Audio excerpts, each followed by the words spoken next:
Alden Richard update dyan sa Music Fest press con. Ayan, ready na nga si Alden. Ayan, nagkaroon ng collaboration ang IME at Bayad Entertainment ni Alden. Ayan, congrats. Ayan, grabe yan, Ayan, gentleman pa nga si Alden, Congrats kay Alden. Ang collaboration. Hello everyone, good afternoon and welcome nagkaroon ng concert sa December 6 at 7. festivals in the country. We are all gathered here today to celebrate music, creativity, and collaboration. I'm Jules Dian, and I'll be your host for this afternoon. Una sa lahat, maraming salamat po sa inyong pagdalo. Palampakan niyo po ang inyong mga sarili. Like today, in partnership with IME and of course Myriad Entertainment, we're launching Wonderful Moments Music Festival happening this December 6 and 7 sa SMDC Concert Ground. So, then how hands-on are you in choosing that?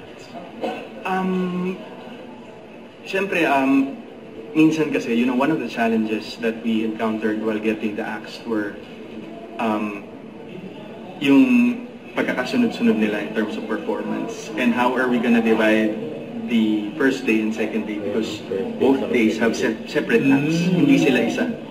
So two different shows? Two different shows. So first show, ibang lineup. And then the second day, iba rin ang lineup. So yun yung, of course, hindi kasi, honestly, hindi talaga basta-basta yung guests. So we really had to be on point of our reasoning kung bakit, and kailangan lahat would be treated fairly. Masasabi mo biggest mo to na produce ever so far? So far, yes. Of all the shows I've hosted, I'm not diminishing any shows that I've hosted with, but so far, Stars on the Floor is the one that I'm so immersed with. Siguro kita naman kung paano ako nagsasasayaw doon pag in-on-the-spot ako ni Yan, di ba? But enjoy ko siya. I mean, what we have on-cam and off-cam, I think it manifests in every episode, and at the same time, it gives me a better and deeper understanding of the art of dance. Na hindi lang ito yun eh. Hindi lang siya sayaw, hindi lang siya music, hindi lang siya marrying both, hindi lang siya performance, it's telling a story.